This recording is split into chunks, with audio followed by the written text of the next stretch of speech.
শিক্ষার্থীরা, আজকে আমরা নামাজের প্রশিক্ষণের প্রথম পাঠ তথা নিয়ত কিভাবে করতে হয় সেটা শিখব ইনশাআল্লাহ। তো আজকে আমাদের নিয়ত শেখাবে রিদওয়ান।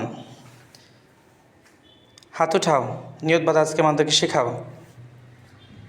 তো হাত বাঁধার সময় যেটা আমাদের খেয়াল করতে হবে সেটা হলো তোমার হাত থাকবে স্বাভাবিক, খুবই স্বাভাবিক।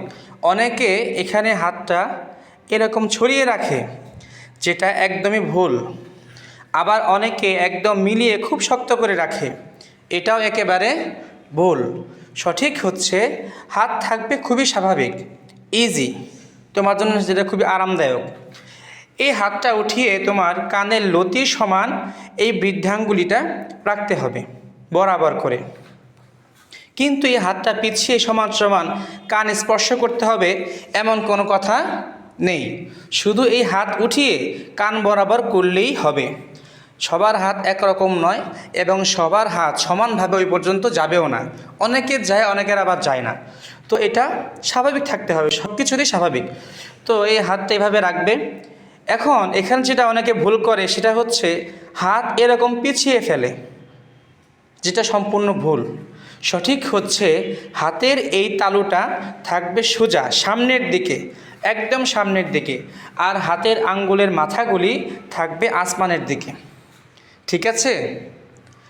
এরপর অনেকে এরকম হাত বাঁকা করে ফেলে, অনেকে কান স্পর্শ করতে যায়, অনেকে শুধুমাত্র হাত উঠিয়ে আবার নামিয়ে ফেলে, যেটা সবগুলোই ভুল। সঠিক হচ্ছে হাত উঠাবে, স্বাভাবিকভাবে হাত উঠাবে, হাতের তালু পশ্চিম দিকে রাখবে, হাতের আঙ্গুলের মাথাগুলি আসমানের দিকে থাকবে। এবার তাকবীর বলতে হবে, হাতটা স্বাভাবিক করতে হবে। এবার তাকবীর বলো। আল্লাহু আকবার। ও যে তাকবীরটা বলেছে এটা হচ্ছে তাকবীরে তাহরিমা, যেটা না বললে নামাজ হবে না, এটা অবশ্যই বলতে হবে। এরপর হাত বাঁধার পরে হাত যত নিচে নামে তুমি ছেড়ে দেবে। হাত পেটের উপরে রাখবে না, বুকে রাখবে না, নাভির নিচ পর্যন্ত যায় স্বাভাবিকভাবে রাখলে, ছেড়ে দিতে হবে যত নিচ পর্যন্ত যায়, একদম স্বাভাবিক।